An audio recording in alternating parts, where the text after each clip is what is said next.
is the revision of test. That means ये जो आपको 3 क्वेश्चन दिए गए थे उनके आंसर्स डिस्कस करते हैं.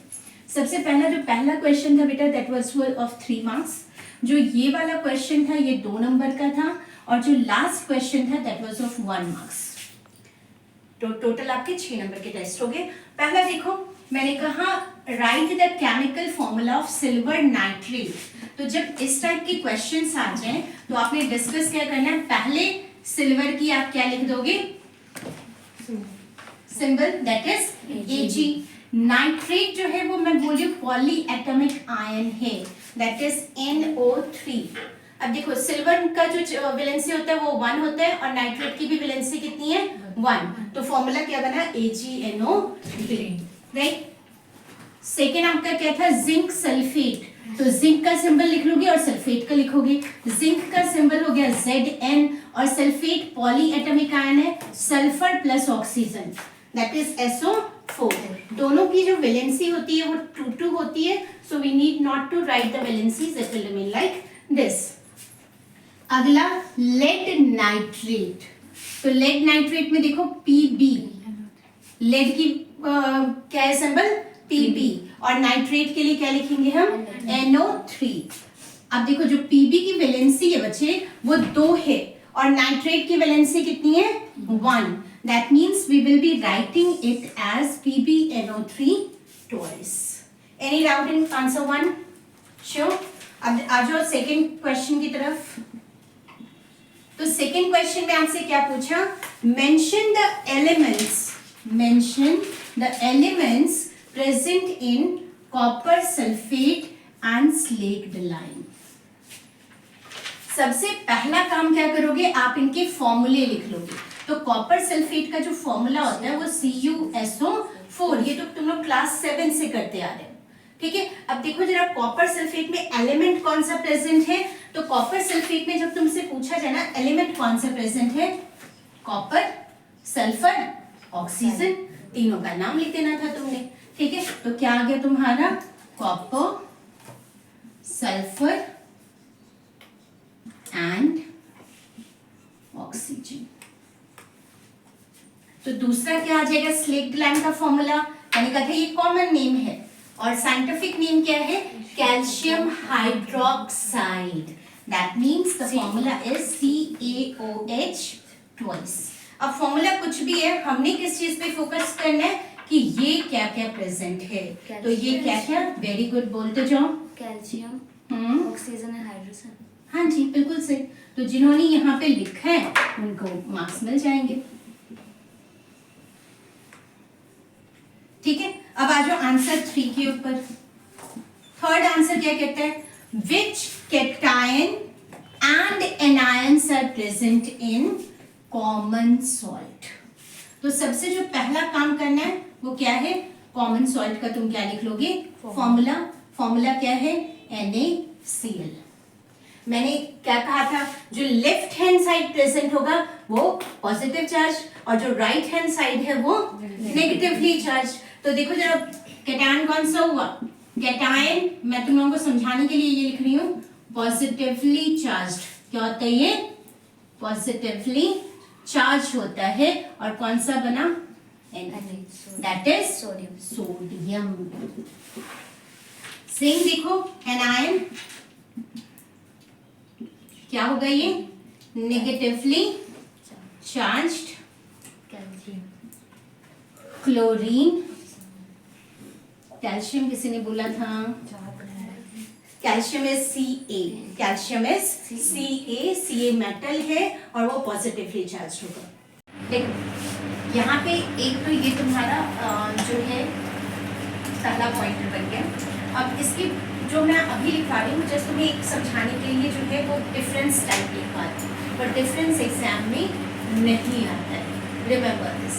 तुम्हें सिर्फ और सिर्फ एग्जाम्स में जो क्वेश्चंस आते हैं जैसे अभी एग्जाम्पल्स लिखाऊंगी ना मैं वो तुम्हें कुछ एक दे देंगे examples and then ask you कि फिजिकल चेंज है या केमिकल चेंज है या select the odd one out and give reason for the same.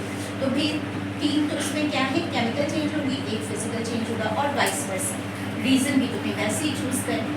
ठीक है. जैसे एग्जाम्पल यहाँ पे हम लेते हैं चॉपिंग ऑफ वेजिटेबल्स, बताओ फिजिकल क्यों? क्योंकि क्या चेंज हो रहा है? सिर्फ और सिर्फ शेप एंड साइज। ठीक है जी। यहाँ पे देखो कुकिंग ऑफ वेजिटेबल या कुकिंग ऑफ फूड, कौन सा चेंज? Chemical change. ठीक है, कंपोजिशन चेंज हो गई। अब देखो जो रोटियां बेलते हैं हम, अब रोटियों को जब हमने क्या किया, रोल किया, तो रोलिंग ऑफ चपाती क्या है? रोलिंग ऑफ चपाती। और इसी चपाती को अगर मैं बेक कर दूं, बेकिंग ऑफ चपाती, क्या हो जाएगा? डाइजेशन ऑफ फूड, क्या हो गया? केमिकल चेंज, क्योंकि फूड क्या बन गया? CO2 और H2O में कन्वर्ट हो गया, एनर्जी में कन्वर्ट हो गया। तो अच्छा, कोई एक ऐसा चेंज जो फिजिकल और केमिकल दोनों में आ जाए? मेल्टिंग ऑफ कैंडल नहीं लिखेंगे हम लिखेंगे दोनों के बीच में लिख रही हूँ मैं, बर्निंग ऑफ कैंडल। कैसे भी? Melting of candle physical change है। Melting of wax, melting of wax जो है वो फिजिकल चेंज है। एंड बर्निंग ऑफ विक, क्या लिखोगे? बर्निंग ऑफ विक, विक मतलब बाती, वो कौन सा चेंज हो गया?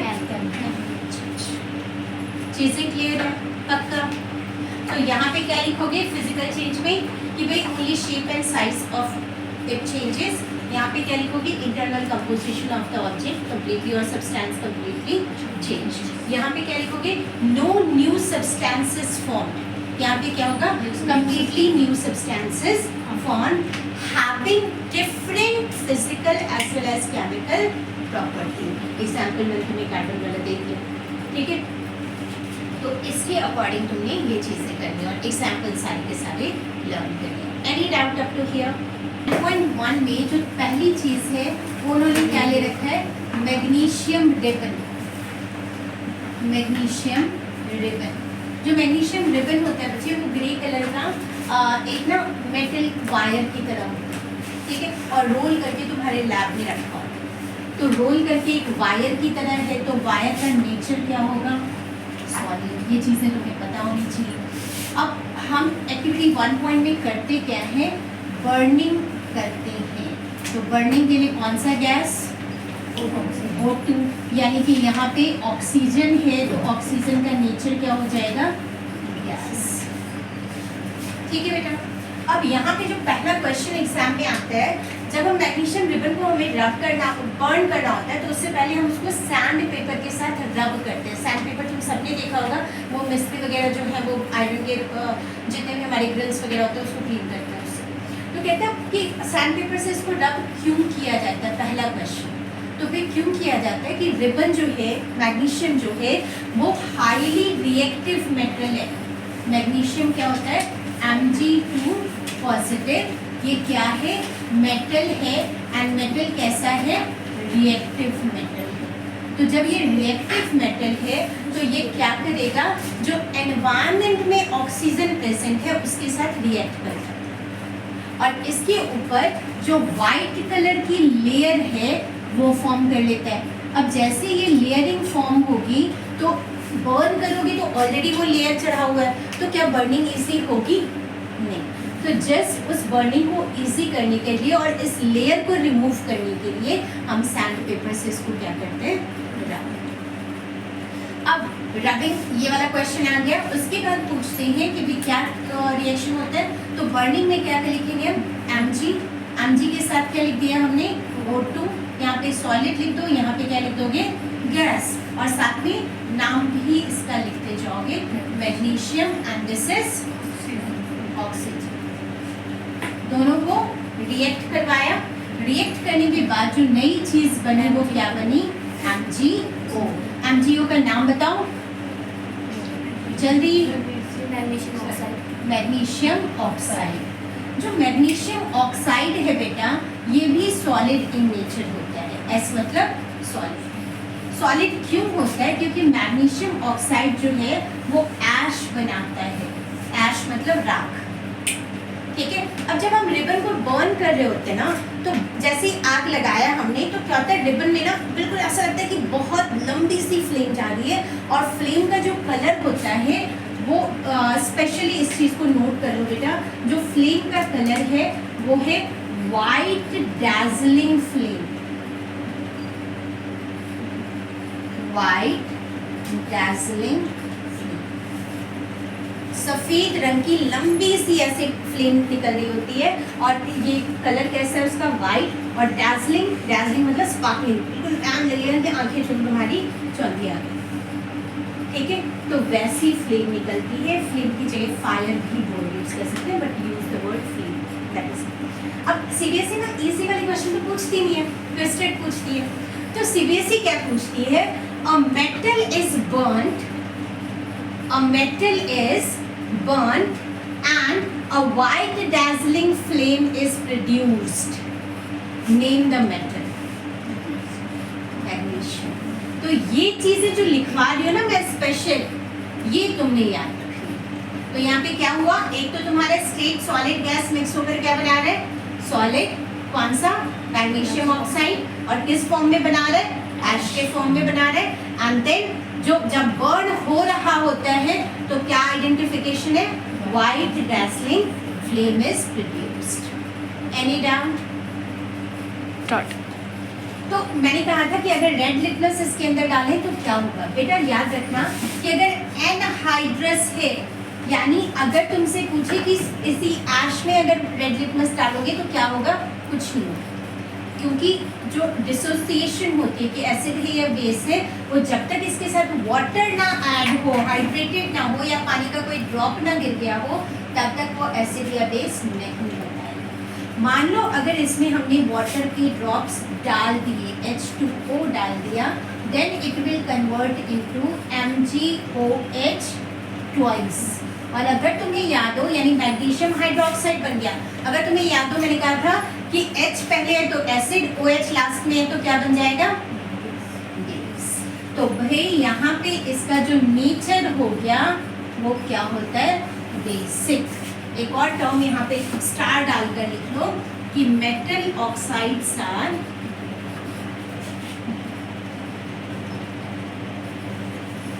Basic in nature. Metal oxides are basic in nature. तो अब तुमसे यहाँ पर मैंने पूछा था कि अगर रेड लिटमस डालेंगे तो red will change into blue, से ब्लू, ब से बेस।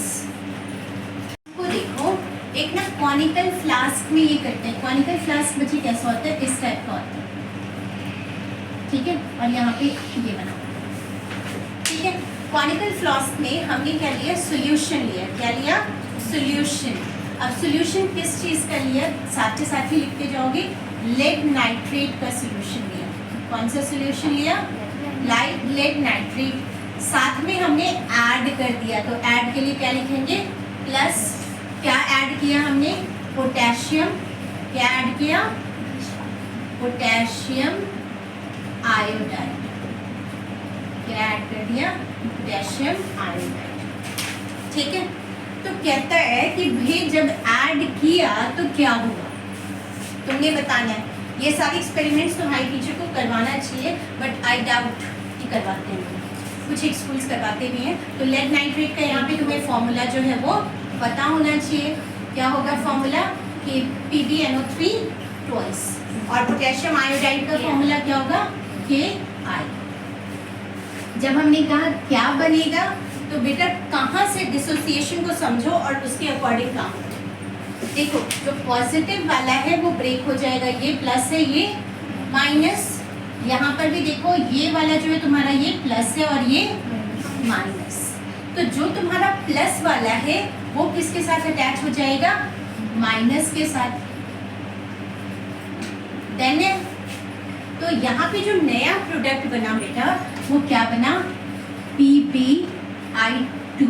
उसको क्या कहेंगे हम? Lead iodide.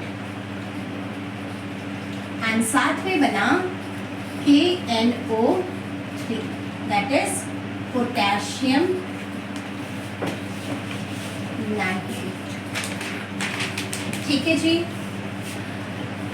यहाँ पे एक और चीज जो सबसे इंपॉर्टेंट है देखने वाली, वो समझो इसको।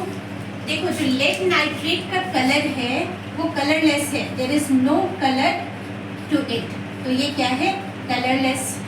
ये वाली भी जो चीज है तुम्हारी उसका भी क्या है, कलरलेस। लेकिन जो PbI2 बना ये है इस कलर का, और साथ में PbI2 के साथ एक एरो हम बनाते हैं नीचे की तरफ। ठीक है, जो ये नीचे की तरफ एरो बना बेटा, इसका मतलब होता है precipitation, that is PPT formation हो गई। किस चीज की फॉर्मेशन हो गई, और PPT हमेशा अनडिसॉल्व पार्टिकल है जो पानी में नीचे सॉल्यूशन में नीचे जाकर बैठ जाता है, तो जब नीचे बैठ जाता है इसलिए हम एरो डाउन वाला बनाते हैं। ठीक है जी, समझ में आ गया? Any doubt? तो यहाँ पे क्या चेंज हो रहा है, कलर चेंज हो रहा है। क्या चेंज हो रहा है, कलर चेंज।